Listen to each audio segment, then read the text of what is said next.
Good evening, ladies and gentlemen, and welcome to another Bear Beer Reviews.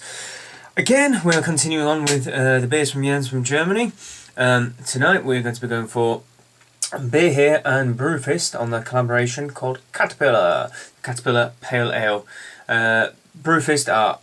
I've only had a few beers from a few Italian breweries, but Brewfist seem to knock it out of the park every time. Their Spaceman IPA, which I haven't done a review of for YouTube, but I've had several, countless number of times, because it's served at one of my favourite bars in New York, Evil Eye Bar. They have Spaceman IPA behind the bar, so if you find yourself in New York and you find yourself at Evil Eye, get a Spaceman. It's absolutely knockout, full of stupendously juicy citra hop flavours, that one. So this one is collaboration with Beer Here from Denmark, who are another set of wonderkins from Denmark. The Danes seem to be amazing beer makers. It says in the back, Caterpillar is a collaboration brew between the brewers of Brewfist, Italy, and Beer Here, Denmark. It's brewed with large quantities of hops from New Zealand and an addition of spicy rye malt. So, what we have in effect here is a rye pale ale, or rye PA. Rye does have this particularly spicy sort of flavour to it, and it's been used to great effect in quite a few modern beers and quite a few people's favourite beers at the moment, so this is another take on it. It says on the website this is a particularly rare one, so again, Jens, thank you ever so much. You've got me some amazing beers and things I'll never see to get my hands on anywhere else. Oh, crack it open, there's quite a lot of smoke there, and it's frothed up quite nicely in the neck. Let's pour it out and see what we have. Oh, yeah, that's a lot of carbonation. There must be something I'm doing to these bottles. They've been sat nice and settled in my garage, which is quite cool for a long time, but they just seem to froth up like no one's business. So as you can tell, it is very frothy.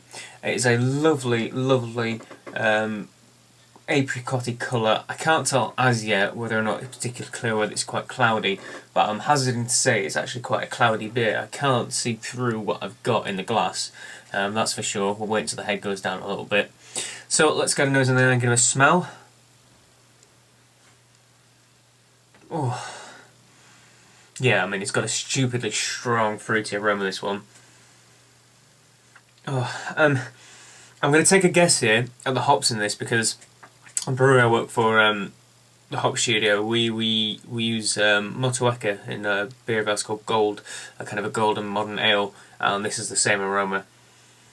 So I'm hesitant to say it's got Motueka in it, which is like, again, it's a New Zealand hop, so it's just got very typical tropically fruit smells. I'm saying a lot of pineapple in this one.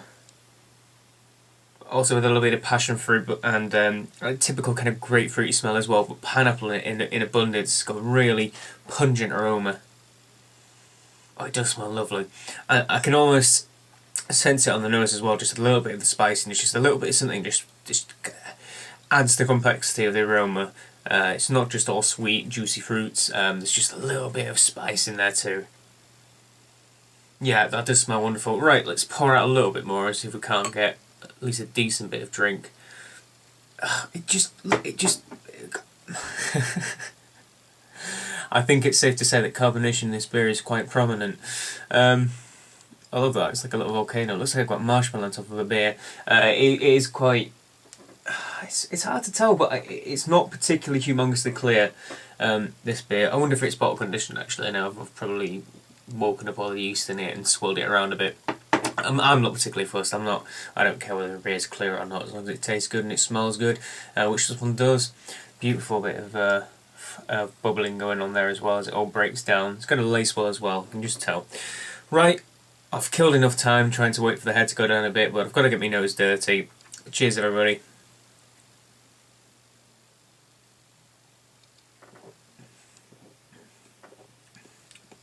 Not gonna lie there, I've got most of the froth around my mouth.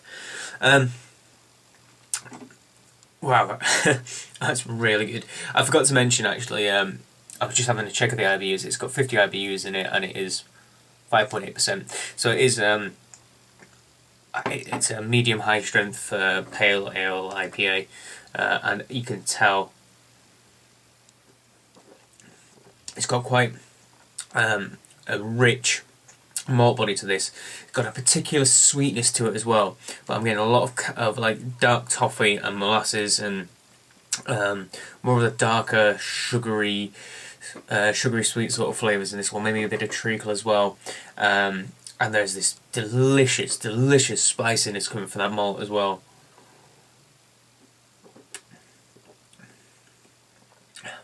I mean, what's the best way to describe it? It's almost kind of like, I don't want to say something like a ginger cake or some kind of spiced cake, something a little bit of just a little bit of nutmeg or something like that, and it just tantalises the tongue. Maybe a little bit. It's not particularly cinnamon. It's just that kind of fizz, that kind of a sensation on the tongue. If you had like a little bit of cinnamon. Don't take a spoonful of cinnamon, because in case you've been completely blind and very much unaware of the world of YouTube, if you put a spoonful of cinnamon in your mouth, you will end up coughing and wheezing and gagging. If you don't believe me, then just go in the search bar above and just look for it. It's hilarious. In terms of hop flavours,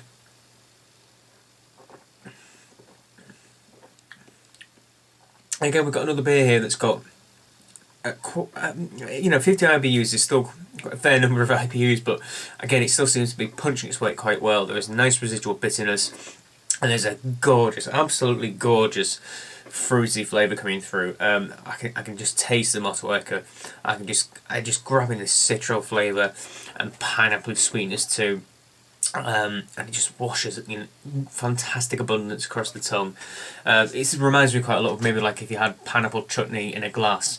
That is what you have here. It's just got that lovely complex.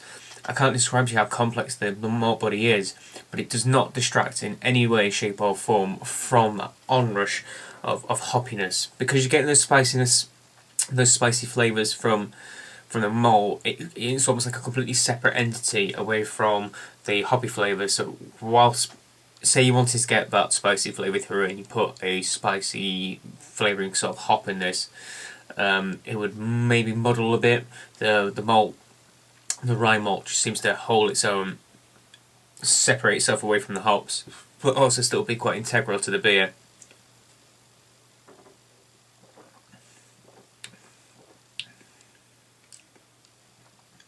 It's also got a really quite dense mouthfeel, but slick and resinous, almost like there's unctuous amounts of hop oil have just been eked out into this beer, and it coats itself. Oh, good lord!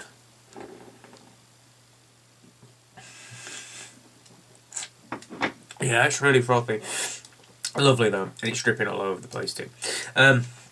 But resinous mouthfeel, it sticks all the way around the side of your mouth, and the flavour just continues and goes on and on and on and on. All I'm getting is head. And it's fantastic. It's another 9 out of 10 beer. Every beer I've had in this entire box has been brilliant, and this is another one. This is another beer that from Brewfist / beer here that is fantastic, and I love this one too. I've had so many amazing pale ales, and the next few are going to be slightly darker. We've still got the Mikkeller Big Eat Brunch Weasel to have, and the West Vegetarian 12, and the Fafoon. Sorry, not the Fafoon.